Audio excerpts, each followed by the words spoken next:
Welcome to Write with Love. I'm your host, Sarah Williams, best-selling author, speaker, and creative entrepreneur. Each week, I chat to passionate and inspiring authors about their journey in creative writing. Some are traditionally published, some do it themselves. Everyone's journey is different, and everyone has something interesting to say. We all love love and love what we do. Today's show is brought to you by our amazing fans and supporters on Patreon. If you'd like to help support the show and get some awesome bonus episodes, go to patreon.com/Sarah Williams Author to learn more. Now here's today's show.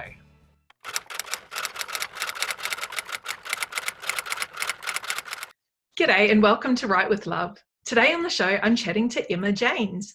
Thanks for joining me today. Hi, Sarah. Thanks for having me. Not a worry at all. So I would love if you can tell us a little bit more about yourself and your journey to publication. Well, I was one of those kids that was in the book club at school. I got mum and dad to order books for me every month. I was always in the library. I was just a reader. I read. I've still got my Eden Blyton, original Eden Blyton books. I just read anything I could get my hands on. Around 22, I might show my age a bit, but I bought myself an electric typewriter and I was typing away in the kitchen. I was getting into the Mills and Boons and thinking, I could probably do a little something like that. And then I had kids and then things got put on the wayside. And then I couldn't sort of stop thinking about a series that I wanted to write. And words kept forming, and I really had no clue what I was doing when it came to an indie author. But that's the beauty of it. None of us do when we first start. We just get an idea, we run with it, then we get braver and braver and braver, then we start typing. And it took me 2 years, mainly because I was a lot of invisible barriers to whether you could do it, were you good enough. And anyone who has written their very first book, they know exactly what I'm talking about. And that's even before you get to the huge learning curve of actually learning how to even load a book onto Amazon, how to set up everything that comes with it. So I just being a writer comes with a lot of determination, and just being a housewife, that's all I was in the end. I mean, I have a background in photography. I have worked, I've lived in Adelaide, South Australia for probably now no longer most of my life because I've been up here probably about the same time in Queensland. But I've always had a love for being creative. It's something that was always in me, but I didn't know what to do with it. And it took me till my early 40s to do something with it. And here I am. So 8 full-length books and 3 novellas later. Fantastic. So did you ever want to be traditionally published? Did you ever do the submission route? I haven't done the submission round as such. Just once back in 2014 after I actually released The Little Fave. I probably did things back to front purely because you don't know what you're doing at the start. You just do not know. You're just muddling about. If you don't have a mentor, an indie mentor, you muddle yourself around until you get on the right path. You get onto a road where you're learning right. You realise this is what I've got to do. This is my next step. This is my next step. And I pretty much floundered. Thought, am I good enough to even attempt to try the traditional published route? Because I know obviously and again, how do they even do that? Some of them do it differently to other publishers.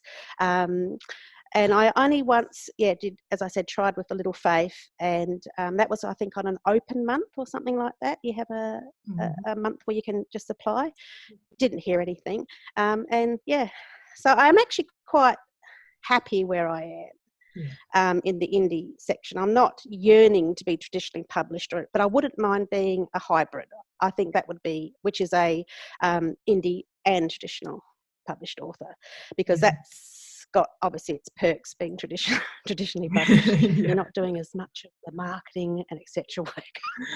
So yeah, with being indie, you do everything. So from the ground up, and you've got to learn it from the ground up. So That's it. Now you do write dark, so dark suspense and thrillers. Yes. Let's just give everyone a little bit of a trigger warning and a heat level warning. So what can we expect A from very big a trigger James warning. novel? Well, I'll start by saying I started with contemporary romance, which is in my case, the Men of Ocean Beach was the Hearts and Flowers. 95% story, 96% story, 4% sexual content. Then I said to myself, I wanted to try something a lot darker. I had to drop all my inhibitions because I'm not a dark person. And when I say drop them, I dropped them. I won't let my father read the series. He's read the 3 books in the Men of Ocean Beach. And that little bit of sexual content was too much for him. I said to him, he can't go near this, purely because he'd probably be like, who are you? Who are you? I thought to myself, if I'm going to write in this genre, I'm going to go for it. Mm-hmm. And I did. If a new to me reader asks which series should I start with, I will always say Men of Ocean Beach, in case I frighten them with the Hell's Bastard series, purely because it is graphic, it is gritty, it is raw, it is unpredictable, but it is also my best-selling series by far. There is a huge audience for it. I do scare the odd one. I do get a PM where they just go, I actually had a recent book signing on the Gold Coast, Books by the Bridge, SeaWorld. A reader came up to me and told me, she came up and said, look, I got through Wrenched, but the first part of Warped, she said I had to be in the mood. And I said, but that was the hardest bit from then on. So she came up to me and she talked to me about it, which I loved because she tried me. And she said, look, I'm going to continue now and I talked about it with her because I knew exactly what she was talking about. But I just thought there was a lot of contemporary romance out at the time, a lot. And I thought, let's just try something else. But the thing is, I really love writing in this genre because there are no rules. It's dark, it's gritty. It's not, but I also put in light moments. Miss Catherine, I made sure was going to be my light character. Everybody loves her. She's Cajun. And she's like the wise woman. So she lightens the story when I feel as though readers need a breath. Yeah. The reason it's called Hell's Bastard is there are 3 basically bastards. They're evil. They truly are evil, and you loathe them. And that's the whole point. I want the reader to loathe them. But for the reader to loathe them, I have to go places. Yeah. It's not just like a dislike, or he's a villain. These are very, very, very bad men. Mm-hmm. And I always knew I was going to have a 5-book series, but over the time, you meet the first one, very quick into Wrenched, and then I slowly release the other 2. You know who they are in the series, but one will take over the other due to reasons. So that's why it's got a fairly dark title. Yeah. Because I wanted it to complement the fact that the story itself is very dark. I've actually had some readers say, I thought it was grey. So they've read darker. I've got, okay. If you've read darker, well. So they're like, oh, it was grey. Okay, yeah. Okay. But for the most part, I've written it because I've always said to myself when I was writing, what won't the reader expect? I do not write to a trope with it, with tropes. I make sure that they are really looking for, like, what is going to happen? What is going to happen? That's why I love watching certain TV shows. I do not know what's going to happen next. And I love that. I hate predictability. And this series is very unpredictable, but it's not for the faint-hearted. And at first I felt a little, like, I don't know if it's a little ashamed. I don't know if that's the right word, because I know how dark I went. But now I realise readers love it. There's a huge audience for it. You just have to convince them to give it a go. Yeah. And then with the help of Miss Catherine, she helps to alleviate and it. She's the good moments in it. Yeah. So is she a heroine in the story, or is she like secondary? She's the wise old lady. She's 86 years old, bless her heart. And she's tough, very, very tough. And you just love it because she's tough. She worms her way into the hearts of Edge and his motorcycle club.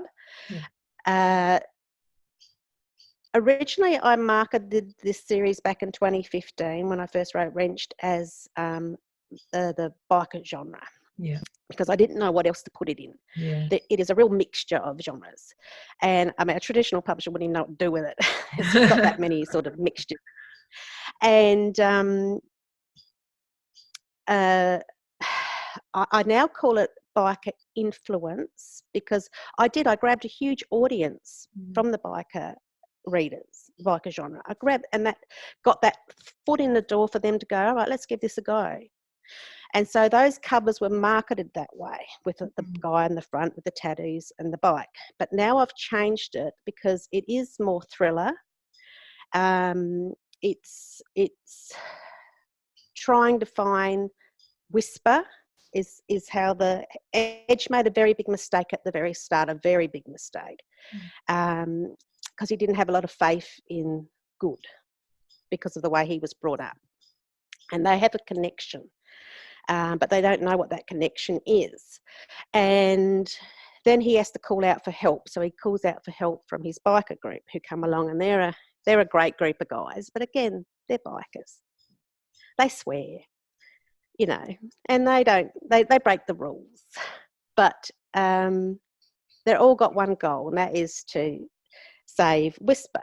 Now, I love the name Whisper because it is her personality, the way she's been treated, her life. So she's quiet and subdued.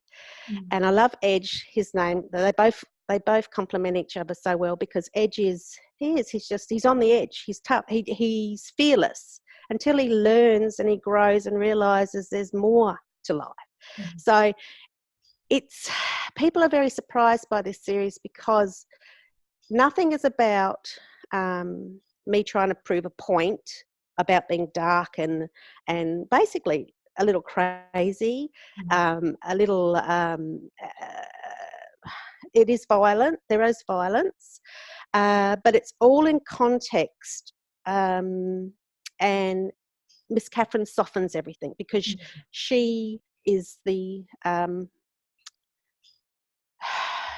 She makes sense of it all, and she helps the character. So, yeah. I always say to people, strap yourself in because you do. You have to strap yourself in. But I find, especially with Kindle Unlimited, the audience is enormous. I've had over nearly 3 million, readers, pages read of the series since March last year. Wow. And the series didn't finish till May last year. So, yeah, it's I've got my cat staring at me. I know what you're talking about. He's just sitting, he's looking very disapproving at me up on the kitchen bench, and he shouldn't be up there. So it's a 5-book series. Yes. And so you've got an overarching storyline, something that starts in the first one and gets resolved by the last one? Yes. So that there are cliffhangers now in every book. I actually have a preface, but none of the readers seem to read the preface. The preface, I thought I talk about the triggers, I talk about It's dark romance, Mm. thriller. I talk about there are cliffhangers, but nobody reads it. So when they finish Wrench and there's a cliffhanger, out comes the review. Cliffhanger! And I'm like, but you didn't read the preface. It's just before chapter 1 starts. It's there. I don't hide it from anyone. Yeah. I say this is graphic. I say it's violent.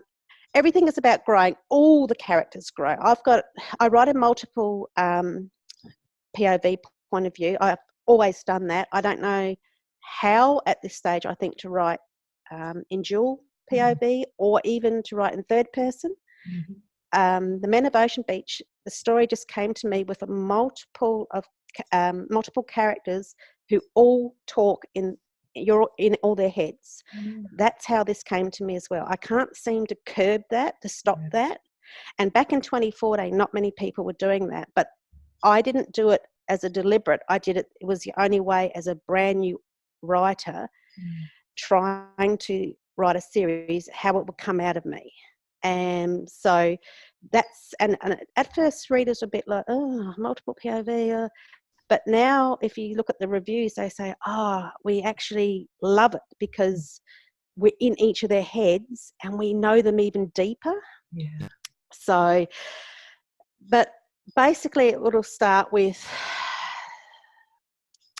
I see it's very hard not to give spoilers in this series. Like, it really is hard.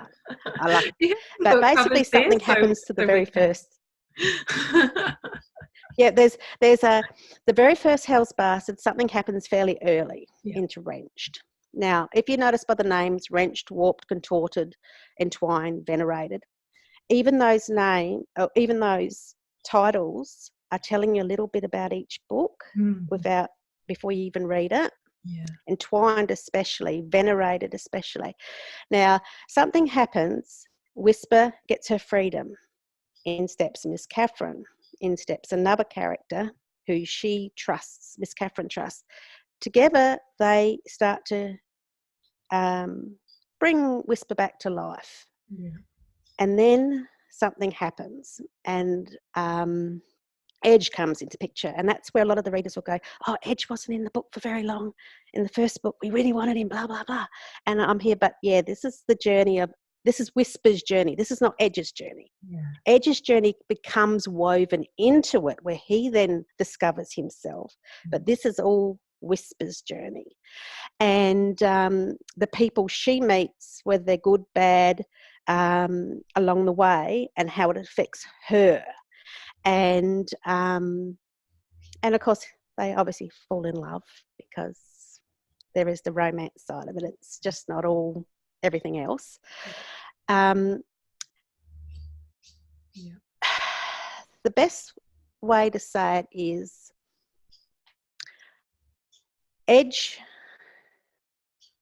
Whisper learns she has to trust people, but they've also got to earn her respect and her trust. Edge thinks he can do everything by himself, and he's right about everything, but he's not. He has to ask for help as well, but then help comes in the form of the unlikely, which is Miss Catherine, who's 86 years old, and you can imagine an 86-year-old on the back of a motorbike, etc. She does everything. She doesn't back down. That's why the readers love her. And she's also hasn't had a very good past, but that's something the readers want to know about. But I didn't think that was important to. This is Whispers. Yeah. I could go off into so many avenues. Yeah. And different Hell's Bastards come into the story who want to control Whisper, want to take back, because there's a debt that needs to be paid in the villains' minds. And Whisper is that debt. And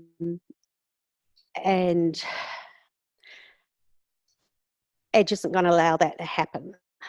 Because I'm trying very hard not to spoil something. there is a connection. There are so many twists all the time in this series. Like all the time, I'm twisting, I'm flipping. So all I can really say is that this is Whisper's journey from essentially a slave to freedom, to back to being a debt, and that debt gets passed down the line. So And Edge sounds and like you're his just trying friends. to torture her. That does happen. Beat the But lolly down. it's, Typical. yeah, it is a very, look, it is a very, and I'm the writer, but it is a very different series, and it doesn't, you don't know as a reader where it's going. That's why I'm finding it very hard to Yeah. explain. I like what you said. It's unpredictable. So, Yeah, I mean, we're unpredictable, engaged. twisted, jaw dropping. Yeah.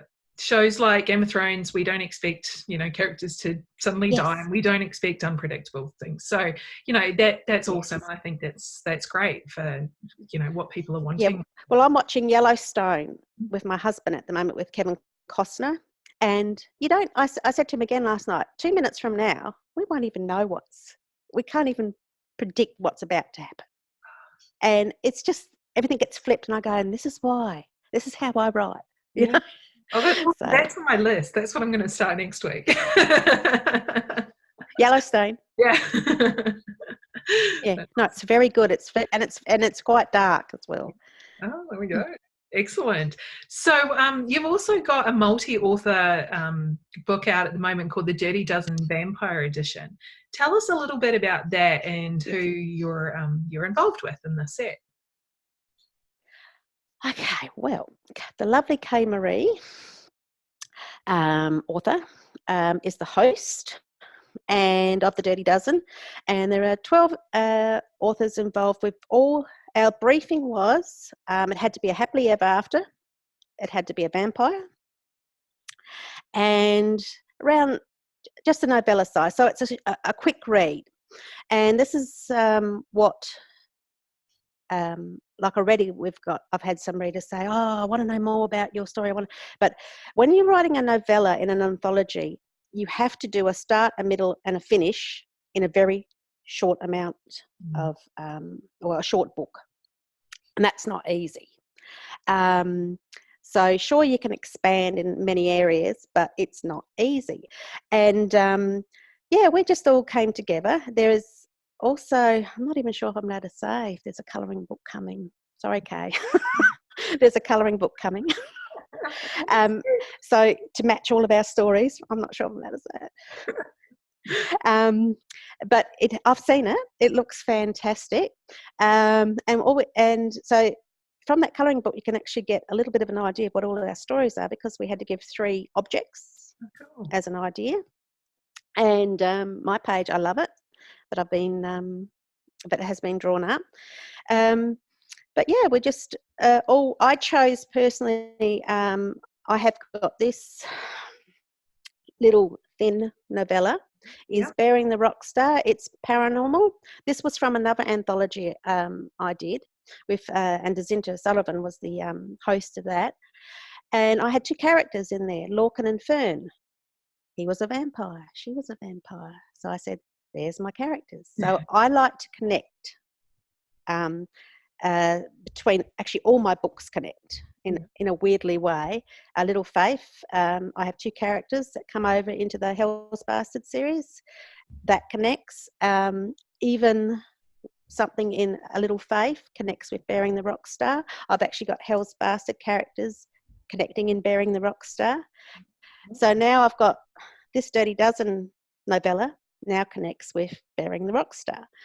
So yeah, we just all wrote a variety of different stories, as in some could have been, mine was set in 1956, and I don't know, at the time it was a good idea until I realised how much research was involved. I couldn't even have my Fern jogging down the street, because in 1956 in Chicago, in 1956, it was unheard of for people to jog. It was, you actually got picked up by the police. I read it when I Googled, because you looked like you were doing something wrong. Only athletes, like Olympians, etc., jogged. Great. So when I've written her into that, I've got her fast walking because she wants to jog, because it's unheard of back then. And it didn't officially come in to the late 60s, 70s that it was deemed okay to jog on the street. So there you go. That's it. Gosh. Lots of interesting things. So all of your books are in Kindle Unlimited, but we can also get them in print if we're not in KU or Amazon? Yes. Excellent. Yes. So you've got Yes. some book covers there. I Can you show us so we all know Yes. what to look out for? Well, this is A Little Faith. Now, Jemina Venter from Book Nerd Fangirl is the designer. Hope is Lost. Brilliant. And Joy is Found. Oh, that's But brilliant. she also, this is how I started with this series. I started with her painting them. Now, this is retro. This is a first go at her doing a painted one. And the whole idea was they're meant to join up. I don't know if you can see the title of the and I can't get it to match from here. Yeah. No, but this is Keanu. I love Keanu. A little bit of a story there is, if you can see his hair, she had to draw every one of those, paint every one of the, but we had trouble trying to work out how to do his hair. And in the end I said, how about a Keith Urban style when Keith had it longer? Yep. So that's called the Keith Urban. And this is Levi. Awesome. And then we've got, I haven't got Wrenched here, but this is the new covers. This is where, I don't know if you can see, but it says a dark romance thriller at the top. But these are the objects, elements of the story, even though I know when you design a cover, you're not supposed to go too much into all that. Mm-hmm. This is one of the covers that the girls really like. Yeah. The exploding rose, that means something. There's Entwined. Even those two butterflies mean something. There's lots, when you know the story of this series, that all that front means. So, yeah. I love that you do symbolism like that. That's really cool. Yeah. So, and those covers, those Hell's Bastard covers, are actually designed by Naj Lakwamba. She lives in Bahrain, and she does a huge amount of authors covers. She's really, really good. Lovely lady. So. Brilliant. Yeah. Well, that's fantastic. So we know we can get them on KU. What are you working on now? Mm-hmm. I'm working on Hitched now. This is all I can really show you. It's a bookmark. This is Najla's, just one of the banners that Najla did, and I've made it into a bookmark. It was originally supposed to be a novella, about 26 to 30,000 words. But it grew and grew and grew. It's now 90,000 plus words. I always promised my readers, when I finished the Hell's Bastard series, they would get the wedding novella of Edge and Whisper, because I didn't feel as though I wanted to go talk about that in the series, because the series is predominantly dark, gritty, etc. Then you throw in a wedding, which is all light and all that. I wanted to keep it separate.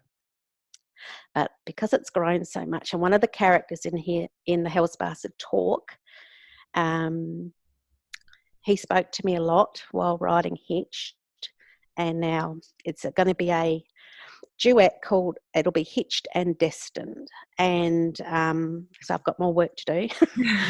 But Hitched is predominantly the wedding, but when people have read the Hell's Bastard series, they'll know, but everything is not as it seems, and there's twists, etc. I can't help myself. There's a lot of twists, etc. I'm actually bringing in the Men of Ocean Beach, the characters, into it as well, because there's a connection with those in the very last book of the Hell's Bastard, Venerated. So I'm sort of bringing everybody in, piling them all in together, and lots of things happen, and it's a lot lighter. But there will be the dark, twisted moments, because I can't help myself. So wonderful. You are a dark writer.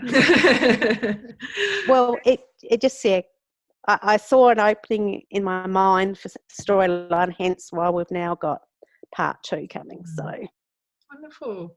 Great. So where can we find you online and keep up with everything that you're doing? Well, you can find me on my Facebook page.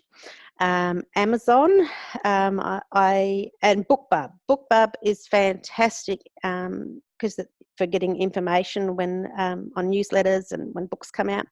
I've also got a newsletter, and where else can you grab me? Twitter, Instagram. Actually, I'm pretty much everywhere that most authors are. But newsletter is brilliant because I always put in giveaways, a bit of exclusive. Also, my closed reader group, Emma James Sisterhood. Even though it's a sisterhood, dudes can come in as well, and I do have a couple of dudes in there. But yeah, you can pretty much find me every place that you find any author. And here, obviously. Yes. Well, thank you so much for joining me today, Emma. That was great. Thank you for having me. Thanks for joining me today. I hope you enjoyed the show. Jump onto my website, sarahwilliamsauthor.com, and join my mailing list to receive a free preview of my books and lots of other inspiration. If you like the show and wanted to continue, you can become a sponsor for just a couple of dollars a month. Go to patreon.com/sarahwilliamsauthor. And remember to follow me on Facebook, Twitter, and Instagram. And don't forget to subscribe to my YouTube channel and leave a review of the podcast. I'll be back next week with another loved up episode. Bye!